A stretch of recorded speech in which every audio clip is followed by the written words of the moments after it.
de ce matin. La parole de ce matin, bien-aimé dans le Seigneur, est dans le livre des Proverbes. Alléluia. Dans le livre des Proverbes, nous allons prendre le chapitre 3. Alléluia. Le chapitre 3 à partir du verset, nous allons prendre le chapitre 3 à partir du verset 2. Car ils prolongeront les jours et les années de ta vie, et ils augmenteront ta paix, que la bonté et la fidélité ne t'abandonnent point. Alléluia. Lis-le à ton cou. Alléluia.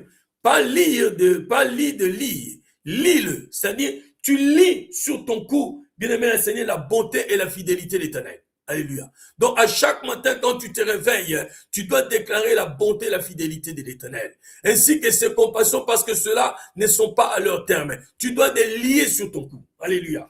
Alléluia. Gloire soit à notre Dieu. Écris-les sur la table de ton cœur. Donc, ici, bien-aimé dans le Seigneur, ton cœur a une table. Et sur cette table, tu prends un crayon. Alléluia. Pas un crayon, le crayon à effacer, mais tu prends un crayon, un stylo indélébile. Celui qu'on ne sait jamais effacer. Et tu écris sur cette table de ton cœur, et tu écris ce message. Alléluia. Et c'est la recommandation de l'Éternel. Et le verset 4 de la Bible déclare, tu accueilleras ainsi de la grâce et une raison saine aux yeux de Dieu et des hommes. Le verset 5, confie-toi à l'Éternel, en l'Éternel, de tout ton cœur, et ne t'appuie pas sur ta sagesse à toi. Alléluia. Je sais que tu es un homme sage. Je sais que tu es une femme qui cultive la sagesse. Alléluia. Mais ici, l'Éternel Dieu Tout-Puissant te recommande ceci, de pouvoir te confier à lui. Alléluia. De t'appuyer sur lui et non de t'appuyer sur ta sagesse. Alléluia. Sur ta sagesse. Reconnais-le dans toutes tes voies et il aplanira tes sentiers. Ne sois point sage à tes propres yeux. Alléluia. Crains l'Éternel et détourne-toi du mal. Gloire soit rendue à notre Dieu. Parole du Seigneur. Alléluia. Père, je te recommande ce message de ce matin. Que ta grâce et ta bonté, ta fidélité puissent nous éclairer encore davantage, ô Seigneur mon Dieu, mon roi. Car la Bible déclare que tu es cette lumière sur nos chemins. Tu es cette lumière sur nos sentiers. Éclaire-nous encore ce matin au travers de cette parole, ô Père éternel. Que cette parole, ô Seigneur de gloire, que nous puissions le serrer dans nos cœurs, ô Seigneur. Que cette parole, que nous puissions l'écrire sur la table de nos cœurs, ô Seigneur de gloire, afin que cela ne soit point effacé, ô Seigneur. Nous voulons utiliser un stylo indélébile, ô Seigneur. Quelle que soit la matière qui peut être utilisée pour l'effacement, que cela ne s'efface pas. À cause des stylos que nous utilisons, Seigneur. Ces stylos, ô Seigneur de gloire, qui n'utilise que le sang de Jésus-Christ, qui va demeurer fidèle, Seigneur de gloire, et qui va demeurer gravé à jamais. Cela dans le nom de Jésus-Christ Nazareth. Béni soit le nom de l'Éternel. Alléluia. Alléluia. Heureux l'homme, alléluia, qui a trouvé la sagesse et l'homme qui possède de l'intelligence. Amen. Alléluia. Dans le livre de Daniel, alléluia, le chapitre 5, la Bible est bien-aimée, la femme du roi Beltéjar qui parlera à Daniel et qui parlera au roi avec tout honneur en disant au roi, je connais dans cette ville, il y a un homme, alléluia, un homme qui a le pouvoir, qui a la sagesse et l'intelligence et la science, qui lui, il a la solution à tous les énigmes, qui lui, il a la solution à toute situation difficile et compliquée. Et lui, il a la solution. Je veux que quelqu'un de cette nature ce matin puisse absorber la parole, puisse avaler cette parole et que cette parole puisse l'édifier là où il est. Que la grâce de l'Éternel soit avec toi. Le titre du message de ce matin, c'est la confiance inconditionnelle. Alléluia. Alors, je voulais, bien aimé dans le Seigneur, savoir d'abord à comprendre la confiance inconditionnelle, c'est que cela voulait exprimer en réalité. Donc, quand on parle de la confiance, bien aimé dans le Seigneur, de quiconque qui est, quelles que soient tes origines, alléluia, quand on parle de la confiance, et tout souvent dans la rue, dans le quotidien, nous disons, je te fais confiance, hein, je te fais confiance sur la proposition que tu m'as faite. Donc, la confiance, c'est quelque chose, bien aimé, qui ne s'écrit pas quelque part. C'est-à-dire de ce que je suis. Je fais confiance à quelqu'un et parce que je vais acheminer avec ce quelqu'un quelque part. Alléluia. Et je lui fais confiance. Et des fois, dans le monde, nous disons faire confiance aveugle. Alléluia. Donc, je fais une confiance avec, ça dit, je ne doute pas à ce que, donc, à mon engagement auprès des propos de cette personne qui est en face de moi. Je lui fais confiance. Alléluia. C'est ça, bien-aimé, le sens du faire confiance. C'est le sens du fait de faire confiance, c'est de s'attacher de service, de s'attacher de servir des propos de quelqu'un, sans aucun doute. Ne point douter. Alléluia. Ne point hésiter. C'est ça le phénomène de la confiance. C'est-à-dire, je ne doute pas de ce que la personne m'a dit. Mais s'il y a un léger moment de doute, la confiance, elle est rompue parce qu'il n'y a plus de confiance. Donc, la confiance, que ce soit dans les affaires, que ce soit dans tout ce qu'on veut, bien aimer dans le Seigneur, la confiance, c'est une expression de faire, bien aimé, de s'engager à l'autre, avec l'autre quasiment les yeux fermés.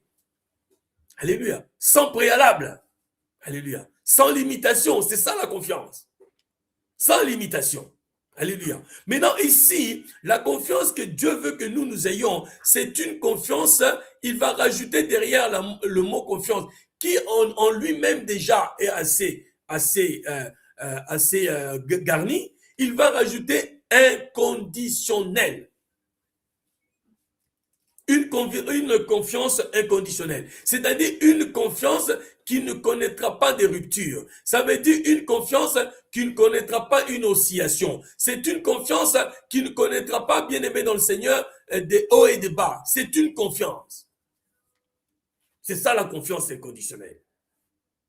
Je regarde comme un enfant, un nouveau-né qui vient de naître, alléluia, même qui est déjà, bon, je dirais qui a 1 an, qui est en train d'acheminer à marcher. Alléluia. Et sa mère, quand elle est en face de l'enfant, la mère se met à une certaine distance et la mère demande à l'enfant, lève-toi, viens. Et on voit l'enfant faire des efforts de s'élever et marcher tant qu'il peut. Et il avance, cherche à lever sa main. Il tombe, la maman lui dit, relève-toi, viens. Et l'enfant prend confiance à continuer. Alléluia. C'est-à-dire l'enfant, dans l'état où il est, l'enfant fait une confiance totale et conditionnelle à sa mère. De ce que sa mère dit, l'enfant avance. Alléluia. C'est ça, faire confiance, avoir confiance inconditionnelle. Dieu veut que quand nous revenons à lui, alléluia, quand nous revenons à lui, en ce moment où nous devons revenir au rudimentaire, nous devons revenir au B à bas de connaître Dieu, Dieu veut que nous puissions lui faire confiance. Avoir cette confiance inconditionnelle. Et c'est cette confiance, bien aimée dans le Seigneur, qui va pouvoir nous amener à une autre dimension de la connaissance de Dieu. C'est la confiance d'abord. Quand je relis sur ce passage, alléluia, j'essaie de prendre, donc à partir du verset 3, le verset 4, non, je prends à partir du verset 3. Que la bonté et la fidélité ne t'abandonnent pas. Alléluia. Lis-le à ton cou, écris-le sur la table de ton cœur. C'est-à-dire, c'est une condition qui t'est attribuée. C'est une condition qu'on te donne, hein, que tu puisses, chers amis, que la bonté et la fidélité de l'Éternel, que tu puisses les lier sur ton cou et que tu l'écrives en même temps sur la table de ton cœur. Donc, tu vois le cœur que tu portes à une table. Tu dois l'écrire. Alléluia.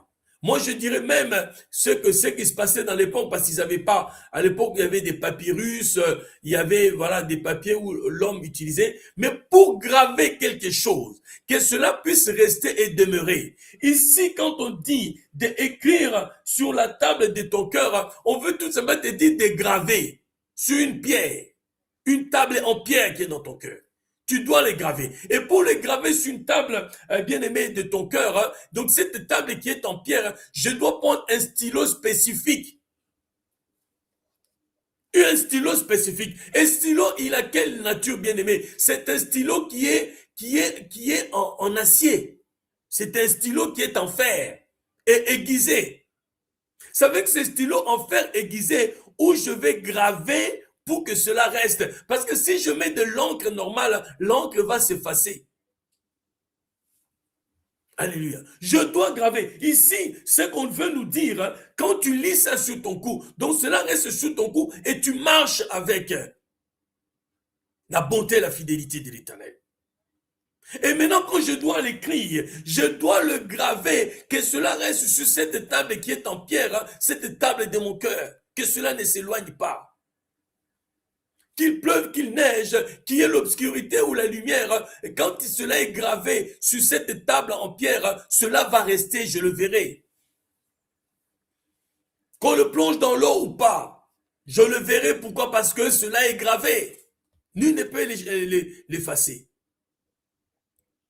Alléluia. Donc la confiance, bien aimée dans le Seigneur, inconditionnelle que je dois donner à Dieu. Cette confiance, bien aimée dans le Seigneur, au travers de sa bonté et sa fidélité, doit être liée sur mon cou. Et cela doit être gravé sur la table de mon cœur. Alléluia. À chaque instant, tout moment. Alléluia. Ici, quand je continue sur ma lecture, bien-aimé dans le Seigneur, qu'est-ce que je constate sur le verset 4? Tu acquériras ainsi de la grâce et une raison saine aux yeux de Dieu et des hommes. C'est-à-dire ici, pour que je puisse avoir cette bonté, la fidélité de Dieu. Qu'est-ce que cela donnera comme résultat? Je vais acquérir ainsi une grâce. J'aurai une grâce d'abord en face de Dieu. J'aurai une grâce, bien aimée, aux yeux de Dieu. Et après aux yeux des hommes. Parce que la grâce qui me concerne, c'est que je trouve grâce auprès de Dieu.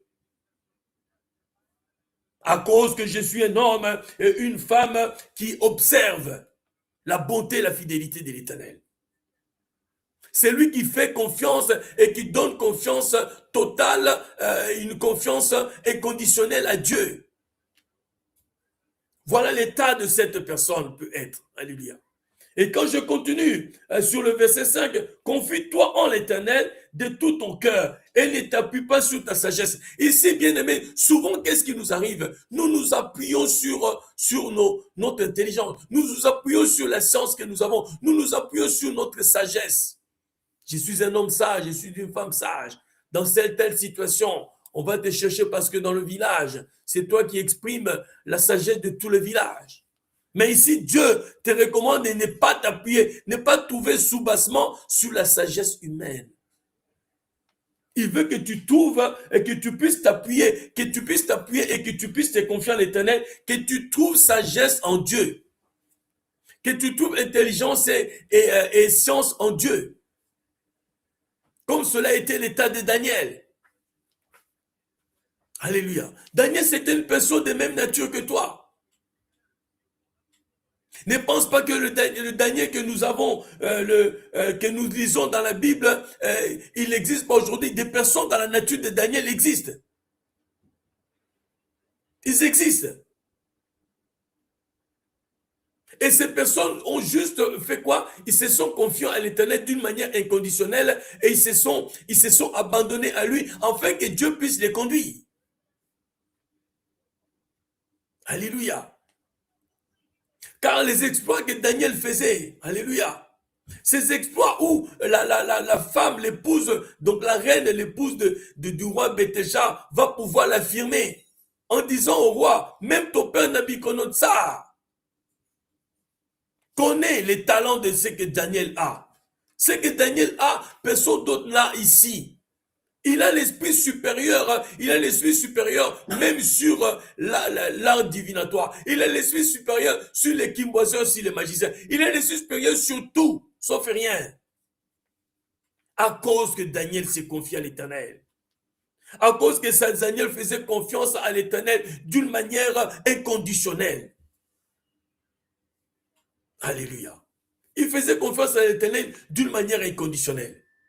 Cela est important, bien-aimé dans le Seigneur. Et quand je continue sur le verset 6, écoute ce que la Bible dira. Reconnais-le dans toutes tes voies et il aplanira tes sentiers. C'est là où je vais, bien-aimé dans le Seigneur, essayer de te décortiquer cela, que tu puisses comprendre. Nous allons d'abord chercher à comprendre c'est quoi aplanir. Ce qui est assez important. Nous devons, bien aimer le Seigneur, aller pas à pas, step by step, pour comprendre un peu aplanir. Nous connaissons tous le sens du mot aplanir. Alléluia. Le mot aplanir, c'est une expression qui veut dire rendre un chemin ou une surface plane. Alléluia. Une surface plane. C'est-à-dire là où il y avait des bosses, il y avait des creux, il y avait des cailloux, il y avait un peu des ronces qui jonchaient un peu sur cet espace-là, sur cette surface, sur ces chemins. C'est enlever tout ça. Alléluia. Enlever toutes ces choses, hein, tirer au râteau, alléluia, tirer au râteau, tirer à la griffe pour que la surface soit plane. Pour qu'il n'y ait pas de cailloux, qu'il n'y ait pas de choses qui dépassent, qu'il n'y ait pas d'obstacles qui dépassent. Alléluia. C'est ça, aplanir. Alors ici, la Bible, chers amis, la Bible nous dit ceci, donc dans le verset 5b, alléluia, donc je vais prendre la partie du premier au départ. Confie-toi en l'Éternel de tout ton cœur et ne t'appuie pas sur ta sagesse. Reconnais-le dans toutes tes voies et il aplanira tes sentiers. Donc que tu puisses le reconnaître dans toutes tes voies, sauf aucune des voies, que tu le reconnaisses que quand tu te confies à l'Éternel et que tu as une confiance inconditionnelle à l'Éternel, bien aimé dans le Seigneur, qu'est-ce que le Seigneur fera? Le Seigneur aplanira tes sentiers. Donc, toute surface, tout ce chemin que tu dois prendre, ce chemin va être aplani. Il n'y aura pas de bosse, il n'y aura pas de creux. Alléluia, il n'y aura pas des cailloux qui dépassent. Il n'y aura pas des ronces ni des orties qui vont dépasser, qui vont ennuyer ton chemin. Mais ton chemin sera bien aplani. Tu pourras marcher sur ce chemin les yeux fermés, comme on dit. Alléluia. Sans qu'il y ait obstacle sur ce chemin. Maintenant, pour toi qui es dans le monde spirituel, qu'est-ce que cela manifeste, mon frère et ma soeur? Cela manifeste pour un homme spirituel. Cela veut dire que toute difficulté sera éliminée. C'est ça, aplanir. Alléluia. Aplanir ton chemin. C'est-à-dire, quand je fais confiance en Dieu, une confiance inconditionnelle, mais bien aimé, les difficultés qui se présentent devant de moi, les montagnes, les collines, les vallées, tout ce que je veux, cela sera aplani. Cela sera nivelé. Il n'y aura pas d'espace qui va dépasser. Alléluia. Et quand, bien aimé, je me confie en l'Éternel d'une manière inconditionnelle, bien aimé le Seigneur, c'est-à-dire Dieu va éliminer le doute, les hésitations, les terreurs, la peur qui t'empêche de pouvoir entreprendre. L'oppression qui cherchait à venir vers toi, t'empêcher de pouvoir avancer. Dieu va aplanir toutes ces choses. La dépression, je ne sais pas quelle situation qui continue à tourmenter ton être, ton existence. Dieu va aplanir à cause que j'ai confiance inconditionnelle à Dieu. Dieu va supprimer, va éliminer tout obstacle sur ton chemin. Alléluia. Tout obstacle qui empêche à ce que tu puisses exercer une tâche, tous ces obstacles vont être supprimés. Tout va être aplani. Alléluia. Quand je me confie à l'Éternel, j'ai confiance inconditionnelle à l'Éternel, regarde ce qui va se passer. J'ai une facilité, alléluia, une facilité sur le déroulement de mes projets, sur le déroulement de mes affaires. Pourquoi? Parce que je me confie à l'Éternel. Alléluia. Le fait de se confier à l'Éternel, bien-aimé dans le Seigneur, c'est lui faire cette confiance inconditionnelle. Et qu'est-ce que le Seigneur fera? Parce qu'il dit qu'il sera une lumière sur nos sentiers. Oui, une lumière sur nos sentiers. C'est-à-dire qu'il va rendre fluidifier nos affaires. Il va fluidifier nos projets. Il mettra sur nos chemins des personnes providentielles qui vont pouvoir apporter des solutions à nos attentes. Alléluia. C'est pour ça que la Bible déclare, approchons-nous donc du trône de grâce de l'Éternel avec une ferme assurance. Une ferme assurance veut dire quoi? Confions-nous d'une manière inconditionnelle à Dieu. Confions-nous d'une manière inconditionnelle à Dieu. Ne regarde pas ce que le monde te présente. Alléluia. C'était ça l'attitude de notre Seigneur Jésus-Christ. À chaque fois qu'il opérait des miracles, il avait cette ferme assurance parce que la parole sortait de lui. C'est lui qui prononçait ces paroles, alléluia, et il enseignait le peuple. Maintenant, quand le peuple entendait ces enseignements, cela donnait la foi au peuple. Maintenant, quand le peuple venait, regardez ce qui se passait. Quand le peuple venait à lui, le peuple venait avec cette ferme assurance, alléluia. Le peuple venait à lui avec cette confiance inconditionnelle qu'ils recevront leur guérison. que la situation qu'ils étaient en train de vivre, cette situation va trouver solution. Je reprends. C'est-à-dire quand Christ passait de ville en ville, il faisait du bien aux gens. Il ne faisait pas du bien aux gens au travers les miracles qu'il opérait. Non, il faisait du bien aux gens au travers la parole.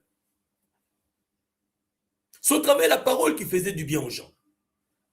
Il avançait de ville en ville, de village en village. Il partait, aller, retour. Il traversait une ville, il traversait telle contrée, il traversait tel quartier, en faisant du bien aux gens. Comment il faisait du bien aux gens? Au travers la parole. Parce que lui-même, il est la parole. Lui-même, il est l'authenticité de la parole. Lui-même, il est la véracité de la parole.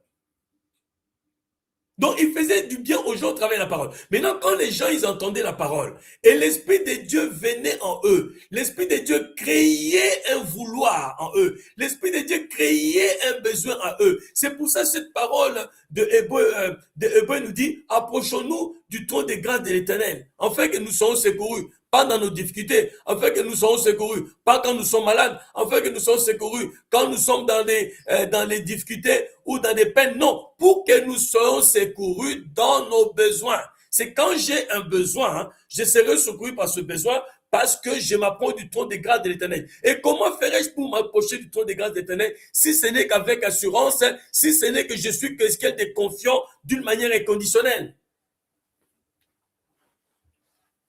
Alléluia. J'ai perdu de l'argent. J'ai perdu une situation. Voilà ce qui vient de m'arriver. J'avais mis de l'argent à tel endroit. J'étais sûr que cet argent était là. Voilà, maintenant il est perdu. Qu'est-ce que ma femme va dire? Qu'est-ce que mon mari va dire? Comment je vais faire pour la rentrée? Mais je vais dire à quelqu'un ce matin, confie-toi en l'Éternel. Mets en lui toute ta confiance. Alléluia. Confie-toi à l'Éternel. C'est ce que la Bible nous dit ici. Confie-toi en l'Éternel et de tout ton cœur, donc de tout ton cœur, de tout ton être, tout ce qui est en toi doit se confier à l'Éternel. Alléluia. Je suis grosse, j'attends Maître Monde et je ne sais pas comment je vais faire. Je ne sais pas comment je vais faire la layette. Je ne sais pas comment ça va se passer. Et voilà que je sens que je suis grosse. Comment je vais faire? Alléluia. Confie-toi en l'Éternel, que la Bible déclare, de tout ton cœur, et ne t'appuie pas sur ta propre sagesse. Tu commences à faire des calculs mathématiques. Voilà, ça va se passer comme ça, voilà, ça va se passer comme ça. Mais là, voilà, le père de l'enfant du futur ne veut pas reconnaître. Voilà, il est parti, il m'a abandonné. Non, confie-toi en l'Éternel. Confie-toi en l'Éternel. Et ne t'appuie pas sur ta propre sagesse.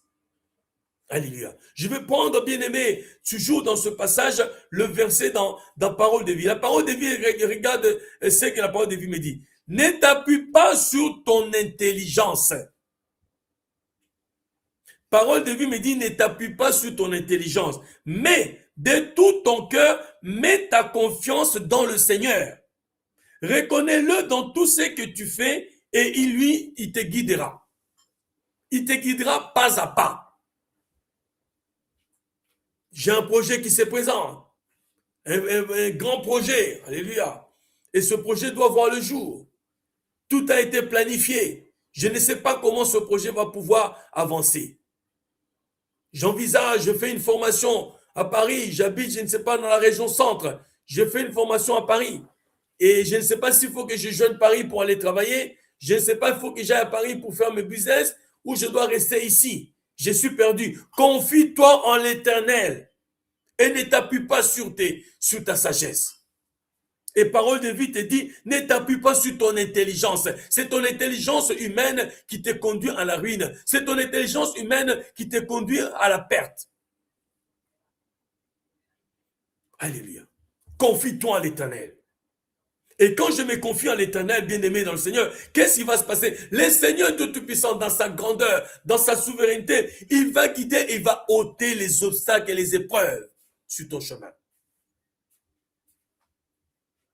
Il va ôter la peur, l'hésitation. Il va ôter l'oppression, la dépression. il va ôter ce côté, il va ôter le doute. Le doute est une des armes qui nous empêche d'entreprendre. Le doute. Parce que dans le doute, il crée la peur. Le doute, il crée les limitations. Le doute, il crée la désolation. Le doute, il crée la dépression. Parce que quand je doute, l'ennemi sait que je doute. Alléluia. Je ne fais pas sa publicité. Mais quand l'ennemi, il sait que tu doutes, qu'est-ce qui se passe? Il vient, il s'engouffre en toi, il crée une situation. Il aggrave le doute. Il magnifie le doute. Regarde notre Seigneur Jésus au devant de la tombe de Lazare. On a voulu créer un psychose. On a voulu créer un psychose que notre Seigneur puisse douter. Or, quand je regarde sur ce passage, j'ai lu, j'ai relu, je méditais ce passage, j'ai demandé au Saint-Esprit de Dieu de me donner la révélation. Je m'aperçois que dans cette histoire, le Seigneur avait déjà tout planifié. Son côté prophète, il connaissait la fin de cette histoire au commencement. Et il connaissait le commencement de cette histoire par la fin. Regardez ce qu'il va dire. Il va dire à ses disciples que cette maladie n'est pas pour la mort. C'est ça quand j'ai confiance en Dieu, une confiance aveugle, une confiance inconditionnelle. Notre Seigneur savait, il savait que c'est lui qui l'a toujours évoqué, c'est lui qui l'a toujours demandé, a toujours répondu à ses besoins. Approche-toi du trône de grâce de l'Éternel avec une ferme assurance et il va te secourir dans le besoin. Donc le Seigneur était toujours, Jésus-Christ, notre Seigneur, était toujours près du Père. Il voyait ce que le Père faisait dans le secret. Il voyait ce que le Père faisait dans le monde invisible. Il le voyait. Il voyait cela. Et c'est pour ça qu'il avait cette ferme assurance en disant aux disciples, je sais que cette maladie n'est pas pour la mort, mais cette maladie est pour la gloire de Dieu. Et toi également de là où tu es. La situation qui reste pérenne et cette situation qui n'a pas trouvé solution. Mais lève-toi de là où tu es. Décide-toi désormais que cette situation va trouver la solution parce que je me suis confié en l'Éternel. Et je ne m'appuie pas sur mon intelligence. Je ne m'appuie pas sur ma sagesse. Je me confie en l'Éternel. Alléluia. Notre Seigneur le dira que non, ce n'est pas... Mais arrivé là, qu'est-ce qui va se passer? Mais Lazare va quand même mourir. Oh, les disciples vont dire, mais maître, mais on pensait bien que cette maladie n'était pas pour la mort. Comment ça se fait qu'il est quand même mort? Le maître va... Donc, en fait, ils étaient stupéfaits, mais le Seigneur va dire, non, Lazare dort. Il dit, oh, mais eux, ils ont entendu qu'on les a dit que Lazare est mort. Mais le maître dit que Lazare dort. Oh, ils ont douté. Seigneur, Lazare dort. Si Lazare dort, mais fais-nous aussi dormir et nous nous réveillons en même temps que lui. Parce qu'ils avaient cette version que Lazare était mort. Mais par ironie, ils vont parler au maître, mais que nous aussi qu'on dort comme lui et on se réveillera. Le maître là où il était, il a secoué la tête, il a dit, ils ont toujours rien compris. Ils ont toujours rien compris. Alléluia.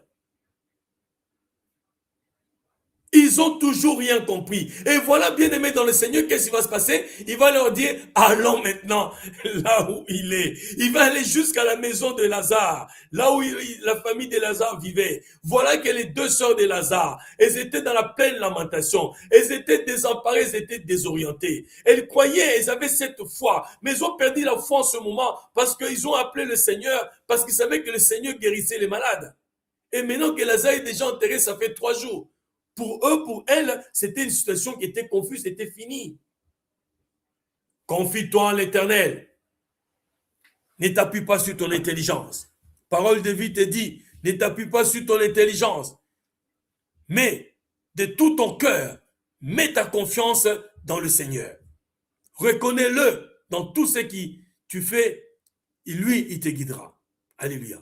Et voilà qu'il va aller jusqu'à la tombe de Lazare. Alléluia. Quand il va tomber Lazare, il va leur dire, mais écoutez, ôtez la pierre. Mais il dit, mais non, Seigneur, il sent déjà. Voyez-vous comment la limitation, elle peut être active dans la vie de quelqu'un. Parce que le méchant, il est là. Il souffle le négatif dans tes oreilles. Il souffle. Il souffle le négatif dans tes oreilles. Et qu'est-ce qui se passe? Nous encaissons plus le négatif que d'encaisser le positif que Dieu dit. Le Seigneur va insister, ôtez la pierre. Ils vont ôter la pierre. Je dis parce que le Seigneur a dit, bon, il est Seigneur, hein, donc Seigneur, c'est Seigneur. Il a dit d'ôter la pierre, bon, on va ôter la pierre. Et en ôtant la pierre, le Seigneur va rendre grâce à Dieu. Il va dire au Seigneur, Père, je sais que tu m'exauces toujours, mais fais-le à cause de cette foule qui est là. Mais cette foule, c'est une race des incrédules. Fais pas partie de la race des incrédules. Fais confiance en Dieu. Une confiance inconditionnelle. Alléluia. Et quand tu fais à Dieu cette confiance inconditionnelle, sans pouvoir t'appuyer sur ton intelligence, sans pouvoir t'appuyer sur ta sagesse, regarde ce que l'Éternel Dieu Tout-Puissant, l'Éternel Dieu Tout-Puissant fera. Reconnais dans toutes tes voies et il aplanira tes sentiers. L'Éternel, qu'est-ce qu'il fera? Il va aplanir tes sentiers. Il va ôter les obstacles, ceux qui t'empêchaient d'avancer. Il va enlever tout cela de ton chemin. Cela dans le nom de Jésus-Christ Nazareth. Alléluia. Gloire soit rendue à notre Dieu. Honneur et puissance soit rendue à notre Dieu. Je vais quand même bien aimer dans le Seigneur que nous puissions comprendre quand nous parlons de faire confiance ici, comme la Bible nous dit, donc notre Seigneur veut que nous puissions lui faire une confiance inconditionnelle. Quels sont les éléments, quelles sont les clés, quels sont les critères qui permettront c'est que toi et moi nous puissions faire confiance inconditionnelle à Dieu. Alléluia. Quand nous parlons de cela, bien-aimé, je vais nous ramener dans le principe de la foi. Et tout vient de là. Alléluia. Tout vient de la foi. Je vais pouvoir nous les lire, bien-aimés dans le Seigneur, pour que nous puissions comprendre et digérer la parole. Quand, bien-aimés dans le Seigneur, il s'agit de la foi, ici, alléluia, je vais dire, dans la foi, nous avons trois expressions qui se conjuguent, qui se manifestent dans la vie de quelqu'un qui a la foi. C'est lui qui est en relation avec Dieu. Il y a trois expressions qui se conjuguent en nous. Alléluia. Ces trois expressions sont d'abord la fidélité. Alléluia. Et de deux, il y a l'obéissance. Et de trois, il y a l'intégrité. Alléluia. Donc, pour que toi et moi, nous puissions faire une confiance inconditionnelle à Dieu, une confiance, comme on dit dans le monde, une confiance aveugle, bien aimé dans le Seigneur, nous devons être des hommes et des femmes qui cultivent la fidélité, l'obéissance et l'intégrité. Ces trois points sont capitaux, chers amis, sont capitaux pour ta relation avec Dieu, ta relation avec le divin, ta relation avec Elohim qui est le Dieu révélateur. C'est-à-dire pour que la révélation soit à ton quotidien, que la révélation soit à ta porte, au-dedans de toi, tu dois avoir cette capacité d'avoir la fidélité à Dieu, d'avoir l'obéissance à écouter Dieu et l'intégrité à Dieu. Ces trois points, ces trois clés vont définir et déterminer la confiance inconditionnelle que tu dois donner à Dieu. Alléluia. Alléluia. Gloire soit rendue à notre Dieu. La confiance inconditionnelle, qu'est-ce qu'elle représente? La confiance inconditionnelle, c'est quelque chose qui agit au-dedans de la foi. C'est-à-dire, c'est une substance qui fait partie de ta foi. La confiance inconditionnelle. Quand nous regardons beaucoup de miracles que notre Seigneur a dû faire, c'est parce qu'il y avait l'obéissance et la fidélité. Il y avait l'intégrité. Au devant des noces de Cana, alléluia, notre Seigneur va se présenter avec sa mère, mais ils étaient invités. Ils n'étaient pas évités, ils étaient invités. Mais ils n'étaient pas venus dans cette fête pour un miracle, non. Ils étaient invités comme toute personne, parce que Marie était connue de cette famille, on l'avait invité. Et Marie est venue avec son fils Jésus. Maintenant, voilà que dans cette noce de Cana, le vin va finir par manquer. Marie va voir son fils, demander à son fils, mais est-ce que là, il n'y a plus de vin là, et les gens, la fête continue, il n'y a plus de vin, on fait comment? Jésus répondit à sa mère, qu'est-ce qu'il y a entre toi, femme, qu'est-ce qu'il y a entre toi et moi? Alléluia. Maintenant, Marie ira voir les personnes, ceux qui étaient chargés de la logistique, ceux qui étaient chargés, bien aimés, de la distribution des boissons. Elle va les voir, ces personnes, elle va dire, faites ce qu'il vous dira. Mais pour qu'ils fassent ce que le Seigneur dira, il faut qu'ils aient une confiance inconditionnelle en eux. Il faut qu'ils croient à la fidélité, à l'obéissance, à l'intégrité. Sinon, on peut leur dire allez le voir, dites, faites ce qu'il vous dira. Certains vont dire, ben non, pourquoi on va aller le voir? Qui est élu pour aller le voir? Alléluia. Mais quand une parole sort, les gens qui étaient là, ils ont fait une confiance totale, une confiance inconditionnelle à la parole et ils ont suivi cela. Et le miracle va s'opérer. Or, ce que je dois déduire dans ça, au travers de la foi bien-aimée dans le Seigneur, quand je ne fais pas une confiance inconditionnelle à Dieu, rien ne peut s'opérer. Je me mets des limites. Je limite mon existence parce que je n'ai pas mis confiance aveugle. Je n'ai pas mis cette confiance inconditionnelle. C'est pour ça ici ce passage, la Bible nous dit, confie-toi en l'Éternel de tout ton cœur et ne t'appuie pas sur ta sagesse. Reconnais-le dans toutes tes voies et il aplanira tes sentiers. Ne sois point sage à tes propres yeux. Moi, je suis sage. Hein? Et tu m'as dans cette situation, je ne ferai pas comme ça, je suis sage. Non! Confie-toi en l'Éternel. C'est l'intelligence et la sagesse de l'Éternel sur lequel tu dois t'appuyer. La fidélité, l'obéissance et l'intégrité. Alléluia. Ces trois expressions, bien-aimées, expriment la confiance inconditionnelle que je dois faire à Dieu. Alléluia. La confiance inconditionnelle, bien-aimée, c'est une force, c'est une puissance. Alléluia. Une démonstration de la dimension divine de Dieu au travers de ta foi. Alléluia. La confiance inconditionnelle, c'est une force, une puissance. Alléluia. Une démonstration de la dimension de ta foi. Alléluia. Et cette capacité qui est, bien aimé, qui est une substance dans la foi, alléluia, cela s'appuie en Christ Jésus. Je dois m'appuyer en Christ Jésus. Parce que lui qui est cette lampe sur mes pieds qui m'éclaire, et lui qui est cette lumière sur mon sentier qui éclaire mon sentier du quotidien, je dois m'appuyer sur lui. Et s'appuyer sur lui, c'est lui faire une confiance inconditionnelle. Alléluia.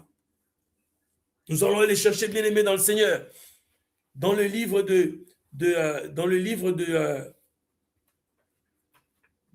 d'Ésaïe. Alléluia. Nous allons prendre Ésaïe 40 pour que nous puissions comprendre un peu ce que Dieu veut nous enseigner davantage. Alléluia. Pour voir l'utilité d'avoir cette confiance, de pourquoi dois-je avoir cette confiance inconditionnelle. Regardez ce que la Bible déclare dans Ésaïe 40, que nous connaissons, que nous récitons comme une récitation, mais regarde ce qui se passe quand quelqu'un qui a une confiance inconditionnelle. À partir du verset 27, Ésaïe 40, à partir du verset 27. Pourquoi dis-tu, Jacob? Ici, le Seigneur s'adresse à Jacob. Pourquoi dis-tu, Israël? Ma destinée est cachée devant l'Éternel. C'est-à-dire, tous les jours, tu te plains. Tu es plaintif. Tu ne vois pas comment tu vas sortir de ta situation. Tu ne vois pas comment les choses vont évoluer. Alléluia. Alléluia. Mon doigt passe inaperçu devant mon Dieu. Donc, c'est comme si Dieu ne te voit pas. Ici, Israël, Jacob est en train de se plaindre sur sa situation. C'est de la même manière que tu es plaintif, mon frère et ma soeur, parce que tu t'appuies, tu trouves soubassement sur ton intelligence, tu trouves appui sur ta sagesse, tu trouves assurance sur la science qui est en toi. Non, je vais te dire ce matin, et je continue ma lecture. Ne le sais-tu pas? Ne l'as-tu pas appris? C'est le Dieu d'éternité, l'Éternel qui a créé les extrémités de la terre. Donc quand je reconnais par la foi, c'est lui qui est le créateur des extrémités de la terre, voilà alors ce qui va se passer. Il ne se fatigue point, il ne se lasse point. Quand j'ai une confiance inconditionnelle à Dieu, je réalise que Dieu ne se fatigue pas parce qu'il a créé les extrémités de la terre. Il ne se fatigue point, il ne se lasse point. On ne peut sonder son intelligence. Donc, je dois appuyer mon intelligence sur l'intelligence de Dieu. Je dois appuyer ma sagesse sur la sagesse de Dieu. Quand je me confie à l'Éternel, je lui fais une confiance inconditionnelle. Regarde ce qui va se passer, bien-aimé dans le Seigneur. Et le verset 31 dit ceci. Mais ceux qui se confient en l'Éternel renouvellent leur force. Voyez-vous, quand je me confie en l'Éternel, j'ai une confiance inconditionnelle à l'Éternel. L'Éternel, Dieu Tout-Puissant, renouvelle ma force. Il renouvelle ma force. Au-devant d'une situation précaire, au-devant d'une situation quelconque, l'Éternel, Dieu Tout-Puissant, renouvelle ma force. Et qu'est-ce qui se passe? Tu prends de l'envol comme les aigles. Alléluia. Qu'est-ce qui se passe en plus? Tu cours et tu te délasses point. Parce que tu as confiance inconditionnelle à Dieu. Troisième point, tu marches et tu ne te fatigues point. Pourquoi? Parce que tu as une confiance inconditionnelle à Dieu. Donc celui qui a une confiance inconditionnelle à Dieu ne se fatigue pas, ne se lasse pas. Il prend de l'envol comme l'aigle. Alléluia. Celui qui se confie en l'Éternel, tout ce qu'il fait, cela lui réussit. Dit psaume 1er. Alléluia. Tout ce que tu feras, cela te réussira. Pourquoi? Parce que j'ai une confiance inconditionnelle à Dieu. Je deviens comme cet arbre planté auprès d'un courant d'eau. Alléluia. Tout ce que tu feras, cela te réussira. Gloire soit rendue à notre Dieu. Et dans Psaume, et je vais prendre en Romains 10, le verset 17 pour comprendre. Oh, la Bible dit, la foi vient de ce qu'on entend. Et ce qu'on entend vient de la parole de Christ. Bien aimé, ma foi qui va pouvoir me permettre d'avoir cette confiance inconditionnelle. Soit un homme, une femme de foi. Quand nous voyons tous ceux qui ont dû opérer des miracles, qui ont pu vivre des miracles parce qu'ils avaient la foi. Voyez-vous, Marie va aller s'adresser à ce peuple. Faites ce qu'il vous dira. Donc, ils ont mis la foi. Que, ben oui, ben, il fera. Alléluia. Cela est important. À Hébreux 11, le verset 1er dit, oh, la foi est une ferme assurance des choses qu'on espère, une démonstration de celles qu'on ne voit pas. C'est-à-dire, la foi n'est pas une expression, bien-aimé le Seigneur, ni une expression de doute, ni une expression de peur, ni une expression de limitation, ni une expression de l'oppression, ni de la dépression, ni une expression de la frayeur. Mais la foi, c'est une force. Et cette foi se conjugue au travers cette confiance inconditionnelle à Dieu. Alléluia. Cette confiance inconditionnelle à Dieu. Béni soit ton nom, éternel Dieu de gloire. C'est par là que nous allons pouvoir finir, bien aimé, le message de ce matin. Tu vas élever ta voix de là où tu es. Tu vas encore demander à Dieu que ta foi puisse te donner la fidélité et l'obéissance. Que ta foi puisse se conjuguer au travers, bien aimé le Seigneur, l'intégrité à Dieu. Que tu puisses faire une confiance inconditionnelle à Dieu. Que tu puisses te confier à Dieu, afin que tu puisses prendre de l'envol comme les aigles et que tu puisses courir sans te lasser et marcher sans te fatiguer. Père, dans le nom de Jésus, je viens auprès de toi, Seigneur de gloire, ce matin, ô Éternel. En ces fins de mois de doute qui est en train de s'acheminer au Seigneur de gloire. Que mon frère et ma soeur qui s'est connecté ce matin, Seigneur, ou ceux qui se connecteront plus tard au Père éternel, qu'au travers de ta parole de ce matin au Seigneur de gloire, donne-nous cette foi qui va, Seigneur puissant, nous permettre de nous confier en toi au Seigneur de gloire. Nous confier en toi, Seigneur puissant, complètement et totalement au Seigneur de gloire. Que nous, notre foi ne chancelle point au Seigneur, mon Dieu, mon roi. Que nous soyons ces hommes et ces femmes qui se confient en toi complètement et totalement au Seigneur de gloire. Que nous nous abandonnons en toi, que nous appuyons sur toi, ô Seigneur, et non nous appuyer sur des institutions, et non nous appuyer sur ce que nos yeux voient. Nous voulons nous appuyer sur toi, ô Seigneur de gloire. Que tu sois notre soubassement, notre véritable pierre d'angle, Seigneur de gloire, sur laquelle nous allons bâtir pour ce nouvel exercice qui va commencer au éternel. Que tu sois ce soubassement, ce fondement au Seigneur de gloire, sur lequel nous voulons, si nous puissions monter les briques et des parpaings au Seigneur de gloire, pour construire l'édifice que nous sommes et nous serons au Seigneur de gloire. Père, nous venons en cause à toi, Seigneur de gloire, pour demander encore ta grâce et ta faveur au Père éternel. De là où nous avons bronché, ou de là où nous continuons à trébucher au Seigneur de gloire. Que toi, tu sois le creux du rocher où nous allons nous habiter, Seigneur de gloire. Que tu sois, Seigneur Tout-Puissant, cet élément essentiel au Seigneur de gloire qui va constituer et qui va consolider notre foi au Père. Reçois l'honneur, reçois la gloire. Reçois la magnificence, ô Éternel. Cela dans le nom puissant et précieux de notre Seigneur Jésus-Christ. Que nous avons ici prié, nous disons Amen. Amen, Amen. Que la grâce et la faveur de l'Éternel Dieu Tout-Puissant, le Père des Lumières, puisse accompagner chacun de vous. Et que ce week-end, que vous puissiez passer une excellente fin de week-end et que cette semaine qui va commencer soit une semaine de grâce, une semaine de faveur. Que l'Éternel de Tout-Puissant accompagne vos projets et qu'il accompagne vos entreprises. Que tout ce que vous aurez à entreprendre, que l'Éternel en prend soin. Parce que vous vous êtes confié d'une manière inconditionnelle à Dieu. Que la faveur de l'Éternel de Tout-Puissant vous accompagne. Que la lumière puisse éclairer vos sentiers en cette semaine qui va commencer, ô bien-aimés.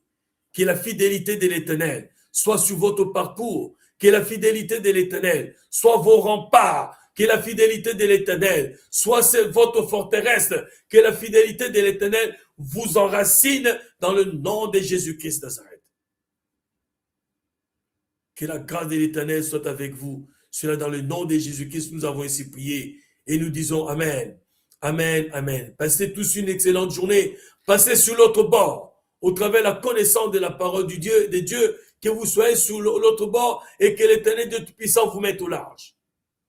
Qui bénisse vos champs et qui bénisse vos greniers. Qui bénisse, qu'il engorge de mou et de l'huile vos cuves. Et que rien ne manque dans vos demeures au nom de Jésus-Christ Nazareth. Demeurons tous bénis. Shalom, shalom. Alléluia. Béni soit.